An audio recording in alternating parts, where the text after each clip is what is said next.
newsroom sa buong Pilipinas. Ito ang Radyo Pilipinas News Update.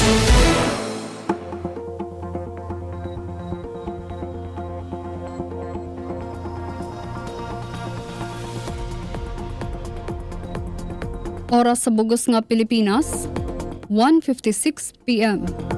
Maupay nga kulop sa aton nga tanan, adiyan aton mga balita sa yuna nga pangurason.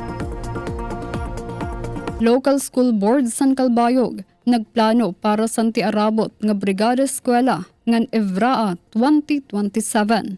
Pamatian tan detalye matikang kan Suzat Pratansyo. Radyo Pilipinas Report. Nag-meeting ang local school board sa siyudad San Calbayog sa Division Office Conference Room kakulop Mayo 6 nga kundiin ginpangunahan ini ni Mayor Raymond Uy. Sentro sa meeting ang preparasyon para sa regional kick-off sa Brigada Eskwela 2026 nga may tema Bayanihan sa Paaralan, nagkakaisa para sa kaayusan at kaalaman. Ginisgutan sa board ang mga kinahanglanon ngan koordinasyon base maging andam ang mga eskwelahan antes magtikang ang klase. Ginisgutan liwat sa local school board ang mga update may kalabutan sa panagbalay sa Calbayog sa 2027 Eastern Visayas Regional Athletic Association o EVRAA meet. Nagpokus sa nira diskusyon sa temprano nga pagplano ngan pagpangandam para sa regional nga sports event.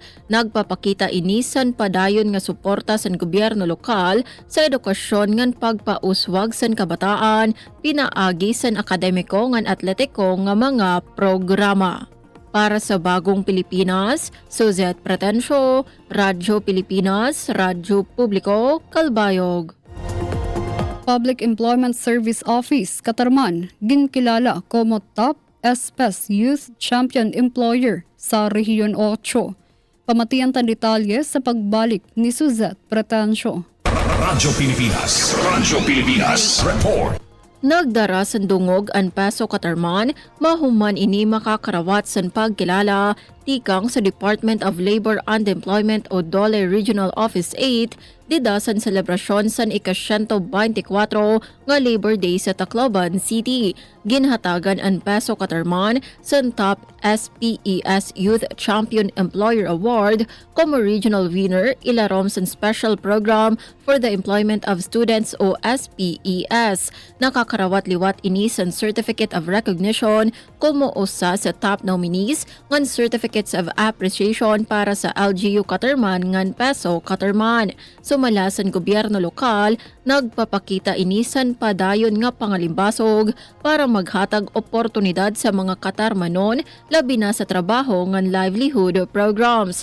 Ginkarawat ang mga award ni Municipal Administrator Renato Esedera, Peso Manager Arilyn Fernandez, ngan mga staff sa M-Peso dida sa Labor Day Celebration sa DOLE Northern Summer Field Office, Kasankulop, Mayo 5. Para sa Bagong Pilipinas, Suzette Pretensyo, Radyo Pilipinas, Radyo Publiko, Calbayog. Inakabugusan sa aton mga balita sa yuna nga pangurason. Padayon gihapon kamo nga mamati sa DYOG, Radyo Pilipinas, Radyo Publiko, Calbayog para sa news updates.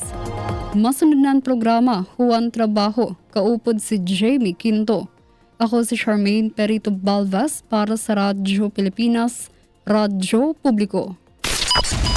Mula sa pinakamalawak na newsroom sa buong Pilipinas, ito ang Radyo Pilipinas